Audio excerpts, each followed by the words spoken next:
I specialize in eating disorders and kind of most all food and body image issues. My therapy practice, most people I see and I work with have eating disorders. In my coaching practice, most people have disordered eating. Really, the difference between those two is just the severity of the symptoms. Maybe somebody who has disordered eating is binging, let's say, 3 times a week, where somebody with an eating disorder is binging 3 times a day. Everything about our relationship to food and our body is about everything in our world. Sometimes my clients will show up to sessions. I'll say, what do you want to talk about today? Or what do you want to get out of session?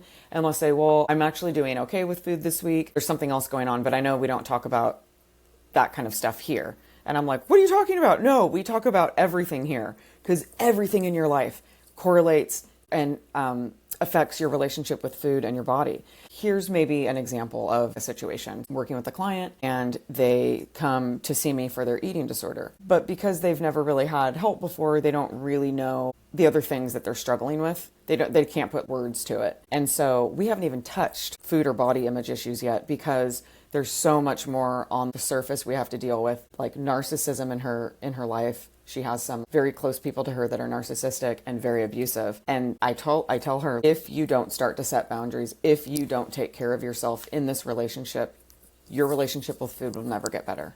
It can't. That's how I see it. Because your relationship with food has everything to do with how you think about yourself and how you take care of yourself. And if you're somebody who is dysregulated, if you are restricting food, if you're binging, if you're only using food emotionally as a coping skill, because not all emotional eating is bad, and there's something else going on. There's some kind of disrupt in somebody's life. Sometimes it's truly stems from just toxic messaging from diet culture, and most things are okay in that person's life, but most often everyone I work with has a lot going on. And usually it always has to do with relationships and the people in your life and how you let people treat you. Another thing that is really big with the people I work with is codependency. I'd say we talk mostly about food, body, and codependency. And codependency, I think of it, it's like when you have it, it's like it's in your blueprint. It's in every cell of your being, and it's so hard to see when it shows up. You can't trust your own, I don't even know how I feel in this moment, so I'm looking to you and you and you to kind of like, how's everyone feeling? Okay, then that's how I feel.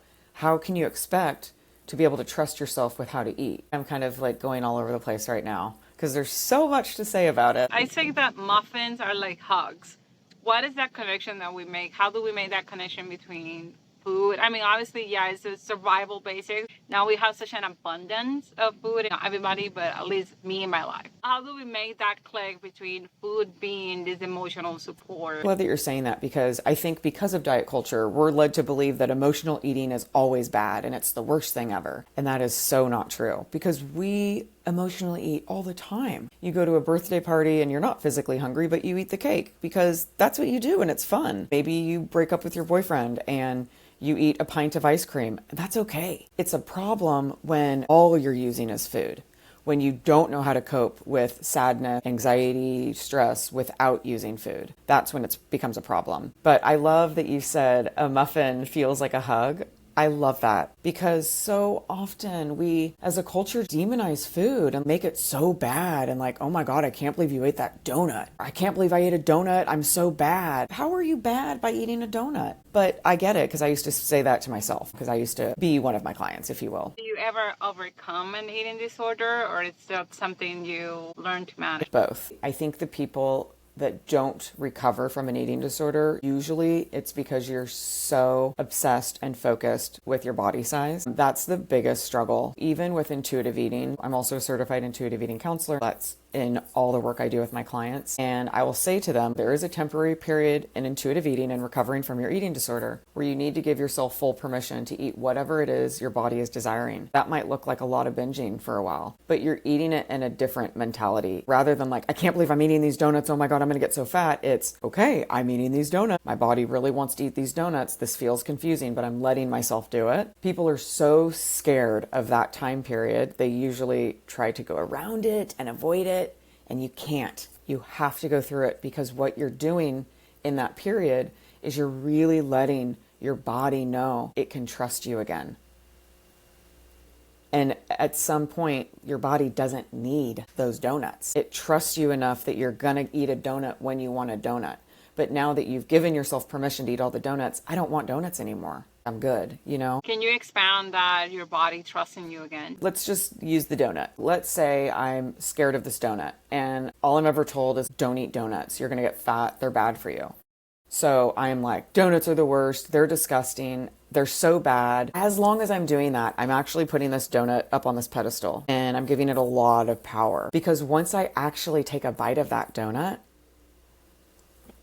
explosions go off. A few things can happen. It's, oh my God, I can't believe I did that. I'm going to have to go exercise for this many hours. I have to get rid of it. Or, oh my God, now I can't stop. And now I eat like a dozen donuts. And then it's like, I know donuts are bad for me. I can't believe I did that. That's why they're bad. Once you let that go and you give yourself permission to eat the donut, it's not that exciting. It doesn't have that much power. Yeah, it still tastes really good, but I'm probably not going to eat them very often because I don't feel very good when I eat them. Whereas before, it didn't matter how I felt because it was such this obsession and power that you can't get enough of it. It happens often to me. It kind of latch on to a craving and I just can't stop thinking about it. And then when you actually have it, it's so like it's more exciting to be in that push-pull in your head than when you actually eat it. And isn't that interesting? Because I think and so much of it is just because like the culture that we live in and these ads and commercials you see on, TV, the happiest looking family that are eating, I don't know, ice cream together, let's just say, whatever it is. And so like when you think of that ice cream, you literally, without consciously being aware of it, you imagine that it's going to give you comfort and closeness and community and connection and love and family. But you eat it and it's kind of like, okay, I mean, it tastes good, but it's cool. It's like no big deal. Yeah, it's sort of like when you imagine a party, but then you actually go to the party and stay in the corner. Totally. Yes. And I do that too. Why do you think we develop such a complicated relationship with our bodies? I think of it as like, all the systems that we live in and the culture and society. We have this diet culture going on over here that's demonizing food.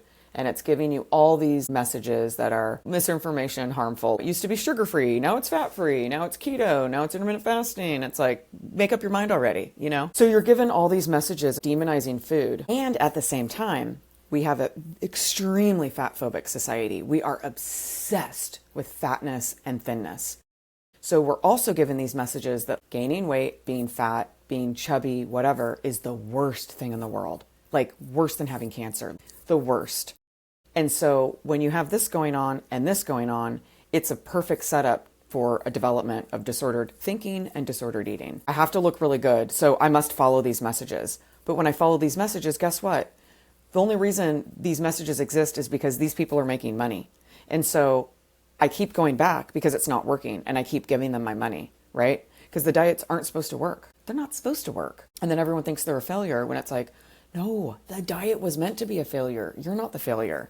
But then in the meantime, you're doing all this and you keep gaining weight, which is bad, worse. You get more scared, more panicky. So you keep getting more and more into dieting, and you just keep gaining and gaining more weight because there's all these other reasons why that happens. But most often it's your body cannot hold on to restricting food for so long biologically because our bodies just want to keep us safe and alive.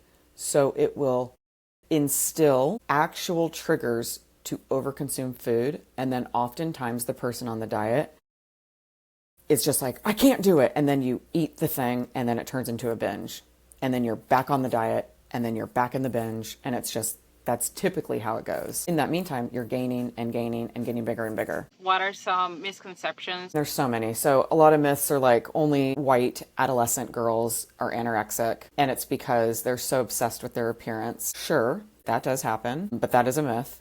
Another myth is that it only happens to females. Another myth is it only happens to straight females. Another myth is that anorexia is the number one eating disorder. That's not true. I think most people think people with eating disorders are very superficial and just obsessed with their appearance. That's a myth. I mean, sure, that can be part of it, but it's a myth. Oh gosh, there's so many. I think those are like the main ones. What have you heard? I don't really work with anything close enough. A few things I'm thinking is, personally, I don't know exactly what was going on in my life back then, but I realized two things about eating past the point when you're full. One is that it gives you a false sense of like filling the void, so you feel full. And the second one was in taking space. So I think somebody sent me like a video about something about narcissist partner and you eating to be invisible. And I think for me, sometimes it has been the other way around, that in a way I feel invisible and something clicks in my brain that, oh, you go to food and you feel better.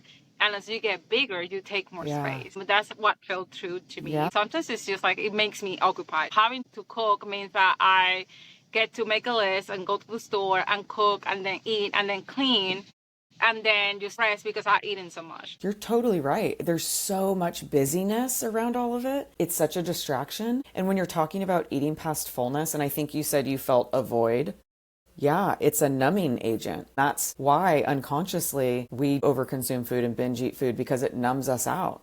Oftentimes when people have that urge to binge, the way I describe it, it feels like you're hijacked. And it feels like everything in your nervous system is like this. And it's like, oh my God, if I don't eat this right now, it's just this like panicky feeling. And so once you start eating the food, it's immediately like, okay, but you like can't stop. But then when you're done binging, you're now so sickly full, and now you don't have to think about anything except for being sickly full. Yeah, you're just in that discomfort. Oh, I'm just going to sit and watch TV because I feel bloated. Yeah. And I now hate myself and I'm guilty and I'll just diet again tomorrow or whatever it is. Part of why I started doing podcasts and stuff with other people, because having to be on camera and listen to myself and look at myself and whatnot. The other day I posted a video. My mom called me to ask if I was pregnant. Like, dude, I'm Puerto Rican. There is a big blanket cultural permission and other people asking you and making comments about your life and your body and whatever they want to meddle in. You visit your family and they make a comment and they will say like, oh, you're eating a lot now, or you're this or you're that or whatever. Nobody asks you. No. Why do people feel permission to even comment in the body? I'll tell you. Some people unfortunately deal with that in their relationships. Even though you may not subscribe to a standard, you know that you're being judged based on it. You can see the movies from Hugh Jackman. The first X-Men movies, he was kind of thin, and then the second one, he's like so bulk.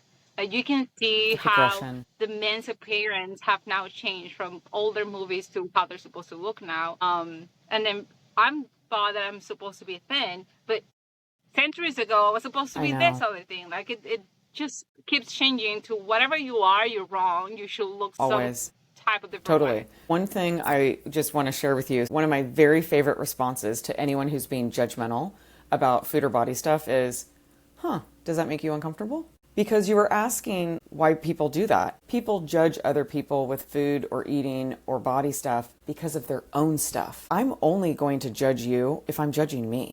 And they have so many judgments about the way people should be eating because of how they live in their own lives. When people are super judgmental, I literally am like, ooh, that would suck to be that person. Just imagine how hard they are on themselves, you know? But what you were saying about being on social media and videos and stuff, I mean, it's not the easiest thing, you know? I've kind of like gotten over it. I've been doing it for a few years now. It's, you know, whatever. But sometimes it's still, people will say things and it can still be hurtful. So I guess it was hurtful, but also I found the humor in it. But on one of my TikTok accounts, I made a video about who knows what. Nothing to do with my appearance or anything. And some guy comments and says, oh, I'm curious if you're deaf. I noticed that you speak on one side of your mouth. And I've heard that when people do that, they're hard of hearing or they're deaf. And I was like, that's what you got out of my video? Can you move along? Has there been a point where these type of topics show up with your clients in relation to how they feel about themselves in terms of the sexual appeal and being fuckable? Yeah, that's a big thing. Sensuality, sexuality. And I can tell you that my clients do not want to go there. They do not want to talk about it. It's so uncomfortable for them. And I will usually bring it up. I tread lightly. But yeah, it's really hard for somebody to be sexual, sensual, want to be intimate if they can't stand their body and if they feel uncomfortable in their own skin. It's really challenging. One thing I will, with some clients, suggest, just start by this is my leg, just start by after the shower, just touch your body while putting lotion on it. I'm not asking you to be sexual with yourself, but just give care to your skin and just touch it slowly. And just look at it and just try to appreciate that this is truly the body that you're in. These are the legs that are going to get you from the shower to the bed or whatever, you know? And so that's really kind of where I start with trying to be in your body and be in acceptance of it and starting to touch it and look at it. But I'm telling you, it's really hard because so many of my clients can't even look in the mirror. And I will suggest don't look in the mirror this week. Avoid the full length mirror this week. Random Facebook groups where people rather ask for advice to strangers. Yeah. Actually going to therapy or something. They will post something like, oh, my husband said this, or my wife is saying whatever, and it's about the body appearance. I remember maybe this one couple who it was this topic about, well, they don't really look like they looked in the past, or they have let themselves go. But I feel like very often with some of them, specifically this couple, it was also going back to valuing taking care of yourself and things like that. I don't know if it was as much as appearance. Yeah, that's a tricky one too. And that I see that a lot within my clients. My spouse told me that, they're no longer attracted to me because I put on so much weight. And it's all hard. And I think a few things. I hope that everyone thinks my body is at least the least interesting thing about me. I hope that other people can see that in each other and that this is so much more exciting, my brain, my mind, intimacy emotionally. But also it does matter to be attracted to somebody. But I think that there's so much more underneath, like what you were saying, the values. It's like, okay, so if one person in the partnership gains weight, I think it's so much more than just the appearance part of that. I think it's like, well, what is going on? And if you're not putting yourself first, maybe you're not moving your body anymore. Maybe you're only eating fast food because you're so busy at work. And so I think too, unconsciously, it's more of a unattraction to like, they're not taking care of themselves anymore. And that's the thing, the indicator is the weight gain. You also can be totally doing everything the same, taking care of yourself, and simply gain weight. That happens. We get older and our bodies just shift and change over time. I think too, a big part of it is in partnerships. I want you to live as long as possible. I don't want to be alone in this world. I don't want you to die. This is just an example. If I see you put on weight, maybe something I think is, oh, that's unattractive. But what I actually am not fully aware of is I'm freaking out because I don't want you to die. And I'm seeing this as a health marker, maybe. There's just so much going on in the background. You said something about, I hope my body's not the most interesting thing about me, but especially for women, I'm not saying that this doesn't happen to anybody of any gender, but especially, movies, TV shows, every single thing, ads, the body is the most important thing. The body and its appearance, not how it feels, not are you feeling great. It's like, no, beauty is pain. So you have to go through this uncomfortable ass shit to look sexy or whatnot. It doesn't matter if you can't breathe. Put on the corset. Yeah, that's how I grew up. Literally every morning it was beauty is pain for my mom, ripping my hair, trying to like do it. And my sisters and I still joke, like, beauty is pain. Funny. Thanks, eating disorder. But yeah, no, you're right. We are given the message as females that our appearance is the most important thing about us. And that's why I will never stop saying the opposite, because there's so much more to us than our appearance. So much of it is the patriarch. Like, we are so obsessed with looking a certain way that that's where all of our brain space goes. So then we don't do things that actually matter. Maybe we don't get involved in things that we would care about if we had space in our brains to even think about. I can tell you, one thing that I'll share with my clients is there's so many gifts when you are recovered from an eating disorder. One of the biggest ones is you can't understand right now in the brain that you have, but you are going to have so much more space in your brain. You have no idea what is going to fill that. Something I have seen speaking with other clinicians. So they had anorexia, but in their specific case, it was the only thing she could control. It made sense because she can control absolutely in her life, but she can control how many calories she ate. I think very often we focus so much on the dark side, the pathology or whatever, and we don't understand. And that's the same for self-harm. Again, that's not something I work with. I just had the training to work with community mental health, and I don't do it now. But we focus on the ugly side of the self-harm without understanding, okay, well, what is it doing for you? It's helping you in some way. Yeah. What is that? Mostly the root of it is control. Usually the person is not really aware of it, especially when it comes to so somebody who has binge eating disorder, that's being out of control, right? So they might feel really confused when I say it's about control, because they'll say, but no, I have no control. That's because you're trying to control it. How is binge eating a control thing? Can you expand on that? Yeah.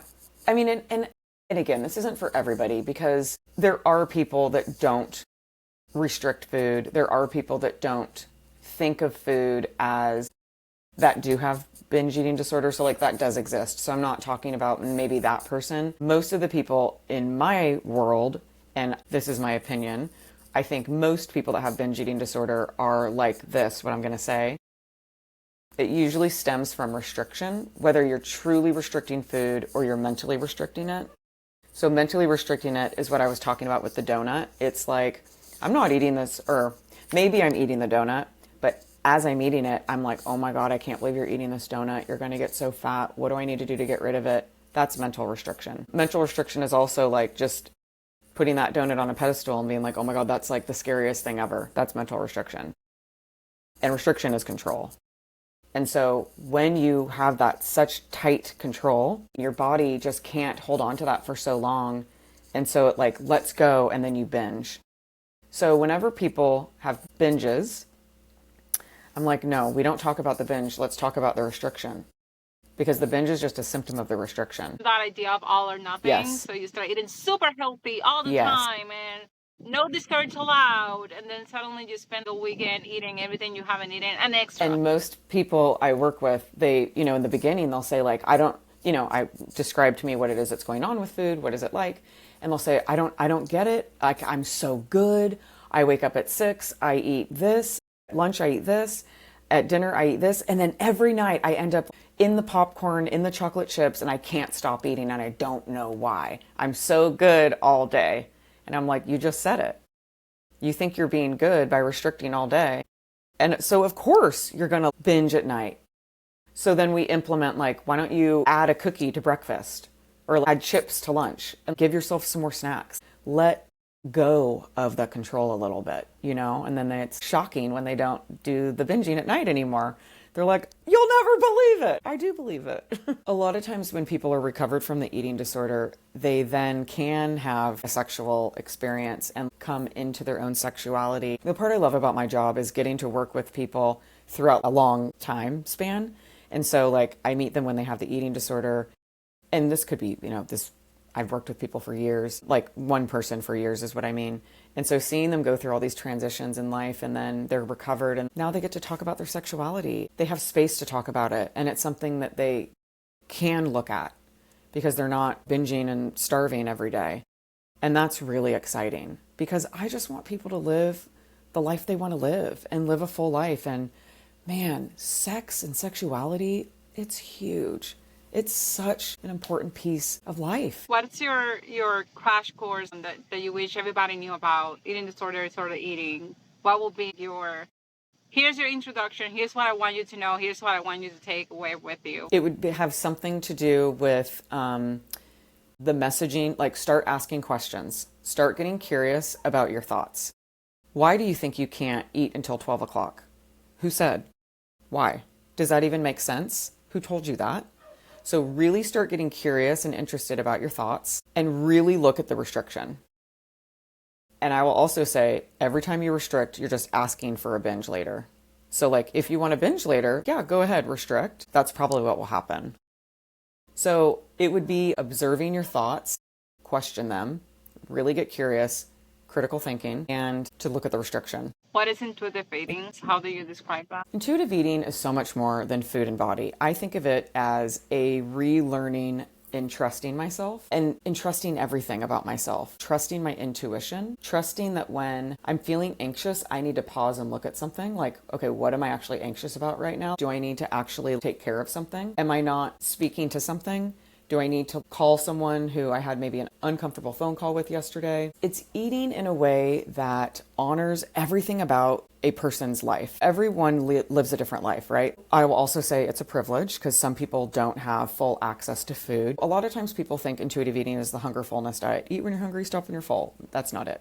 There's all these different types of hunger. Practical hunger is one of them. Let's say I have a meeting and I have a meeting in an hour and I'm going to be in this meeting for 3 hours. And I'm not hungry right now, but I know in 4 hours I'm going to be ravenous and I don't like feeling like that. I'll probably overeat and then not feel good. So even though I'm not hungry right now, I'm going to eat something to take care of myself so I don't have to feel like that. That's part of intuitive eating. Another part of intuitive eating is getting really familiar and comfortable with your internal signals. There's what we call interoceptive awareness. They have this really cool exercise in the book that I'll do with my clients. It's heart rate exercise. So you first, for 60 seconds, you do your heart rate, and you do that 2 times. For 60 seconds, you write down the number, and then you don't do it. You don't touch yourself to check your pulse. You just try to feel it. When you're really good at interoceptive awareness, you have no problems with that. You can like totally feel it and you're spot on. It's a really good way of learning about your insides and really what's going on and really honoring myself and valuing myself and not making food good or bad, not putting a morality on food. There's so much judgment with food and bodies. It talks about exercise and we call it joyful movement. And it's like, rather than pounding the pavement and going on a run because that's what you're told to do, what does your body want? Play around with different things. What actually feels good to your body? Because that's what you're going to keep doing. That's how I fell in love with yoga, because it was the first time that I exercised that it didn't have to be this pain idea. Yeah, you can explore your limits, but you can also just listen to your body, give it what it needs. And in good yoga studios, there's this permission of like, if what you need is to come, lay down, and just do nothing, that is fine. That's what your nervous system needs. Please do. Or, move as slow as you need to. Move as whatever you need to. Just adjust based on how you are right now, not whatever everybody else is telling you. Yoga was a great way to learn that and move away from, well, I don't have to have fun. I just need to live in pain so I can burn the calories. Yeah. And we even use the word burn. Like, we're burning fat. Yeah, it's ridiculous. I know. I used to for years. I would always, Saturday mornings, I would always have a plan of like going to the gym and taking a class. And oftentimes I would wake up Saturday morning and I didn't want to. And so if I didn't, I was bad and I'd punish myself and then I would just binge all day. And then I would cancel plans and then feel like crap come Monday. And it was so interesting going through the process of recovery because I started to like, okay, Libby, if my therapist says it's okay that I don't want to take the class at the gym, maybe I sit with that for a minute, like, okay, that's okay you don't want to take the class. Don't do that. What do you want to do instead? And it was like, I just wanted to go on a walk. How amazing that felt was just shocking to me, and that I didn't have to punish myself and binge all day. And it was the simplest thing, but when you're in it, you can't see it. This might be a wild question, but do people with anorexia have binging episodes? It depends. There's all different subtypes of anorexia. There is just straight anorexia restricting type.